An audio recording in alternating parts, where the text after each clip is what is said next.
Miss Michelle told me I could be in charge of making our introduction. So here it is. My name is Artie, and here is our video about books about dragons featuring Rise of the Earth Dragon by Tracy West, How to Train Your Dragon by Cressida Cowell, and Wings of Fire, the Dragonette Prophecy by Tweed T. Sutherland. You guys looking for something really exciting to read over winter break? Maybe you need a way to escape the everyday stress of school? Well, my friend and I have got some seriously cool dragon books for you. Our first one that we're going to talk about is called Rise of the Earth Dragon by Tracy West.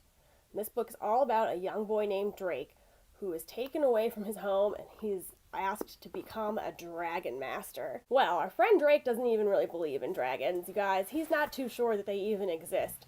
So when he's taken away from his home by a knight to live in the king's palace, nobody else in the kingdom knows that these dragons exist either. Drake is given a dragon stone and he is asked to bond with a special dragon whom he names Worm. Worm? Yeah, Worm. He names his dragon Worm. Worm is a crazy name. Why would he name him that? Should we tell them a little bit about your name, buddy, and see if that will make you feel a bit better?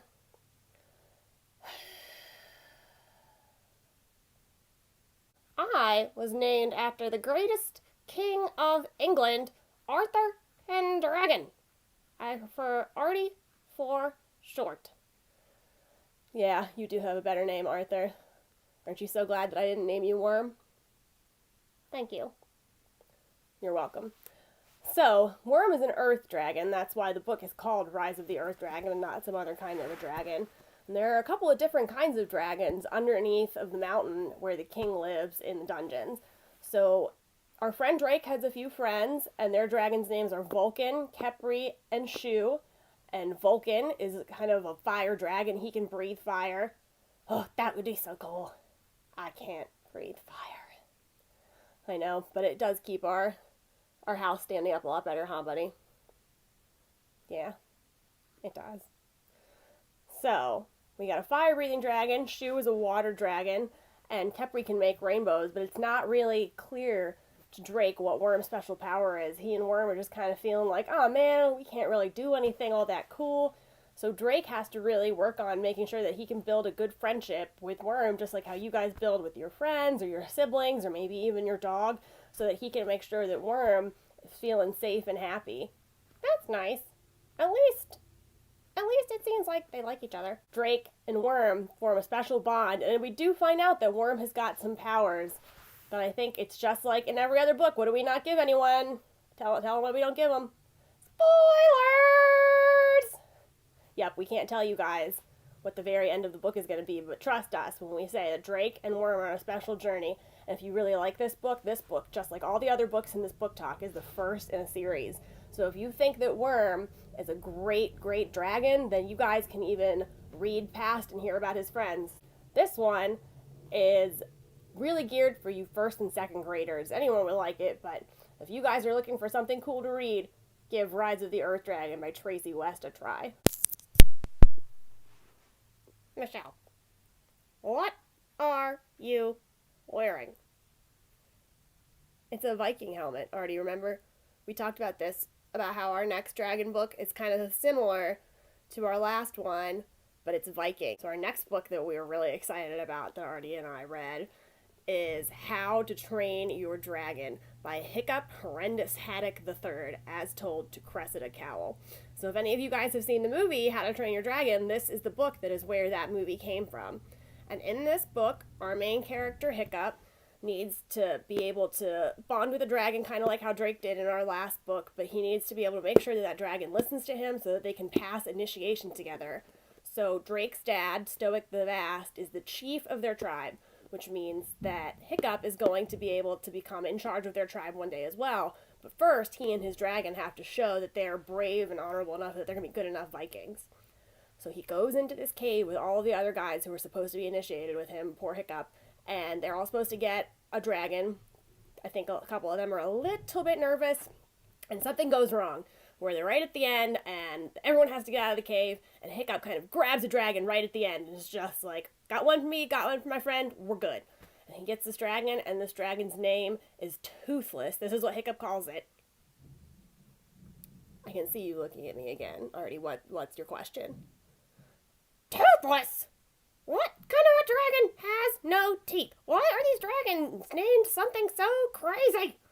Do you need to smile and show your teeth to make it better so that everyone can know that not all dragons have no teeth? Those are some good chompers, Artie. Thank you. Yeah, but this dragon's name is still really is Toothless, even though you have beautiful teeth. And Hiccup has to find a way to work with Toothless. So what the previous dragon training had been is that if you just scream really loud at your dragon has to listen to you. Do you think that worked, Artie? No! Yeah, so Hiccup is trying a new thing. He's going to learn Dragonese and try to be really nice to Toothless and make sure that they can be friends, just like how Drake and Worm are friends. And he has to see if this is going to work any better for him. But Toothless and Hiccup run into a couple of different obstacles that may or may not lead to them not becoming initiated as Vikings.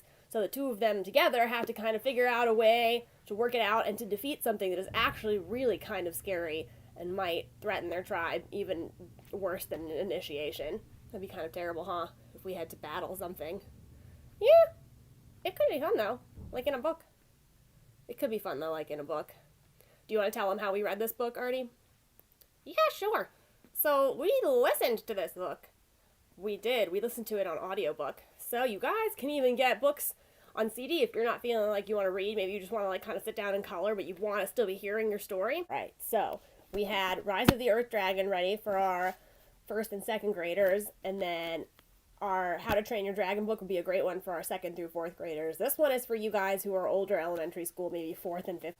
So this book is called Wings of Fire, The Dragonette Prophecy by Twee T. Sutherland. This book is about a whole bunch of dragons, and they're all pretty cool. They all have different sorts of powers. They do crazy cool things. So in this story, what's happening is that we've got these three queens, and these three dragon queens are causing this huge, huge dragon war, and it's terrible. So, Wings of Fire, the Dragonette Prophecy, we've got 5 little baby dragons, and they grow up a little bit before the book starts. But there's a prophecy out here that these dragonettes, which is the kid dragons, there's going to be 5, will save the day one day from this huge, terrible war that's been going on. And there are supposed to be one dragon of a couple of different tribes, but there's an accident with one of the dragons right at the beginning with the egg, and the egg breaks. And so they have to grab another dragon from another tribe who is not in the prophecy, and then the grown-up dragons have one dragon that looks kind of small, and she's not really what they thought she was going to be. And so these dragons have been living under this mountain, training with these grown-up dragons, and they are so sick to death of taking all of these orders from them that they're like, well, we're going to escape. And so now our dragons, and this dragon on the front, this is Clay, he's our main dragon, but now our dragons have got these problems where they're just, what are they going to do? I mean, they've escaped, but now they're in trouble because they've met up with an evil queen. There's evil queens everywhere, and they have to make sure that the rest of the dragon kind believes that they can save the dragons from this terrible, terrible fate. And we don't even know how that's going to go at the end, because just like the other 2 books, this one's the first in a series, and there's a whole bunch more that come after it. So if you like this one, you can keep right on reading. We can definitely tell all the students a great way to get how many books, Artie? Do you remember they can check out? 10 books. Do you guys know how you can check out just your 10 books? Any of these books? You can do it with what? Tell them. Your student number. Yes. So kids, if you use your CMS student ID, and a couple of the charter schools and private schools in our area are starting to get these, they're one access number, and that stands for one number equals access. So it's one number equals ONE, the word one, access. And that means that you can use that number. You can use it online with our digital resources at Charlotte Mecklenburg Library. So if you're trying to get this book through NC Kids, you can use it. If you come inside of a branch, you can check out any of those 3 books that we talked about, and we've got the rest of the series, and that will give you guys something really, really, really great to do while you are on your winter holiday. So if you guys need something to do, take your one access number, take it to your local library, and check out one of these amazing dragon books. I think that's probably all that we have to tell him, isn't it, Artie? Because we don't want to give him any spoilers, so we can't say anything more about the books. So what do we say now that we're done? We say bye! Bye! Thanks for listening, guys.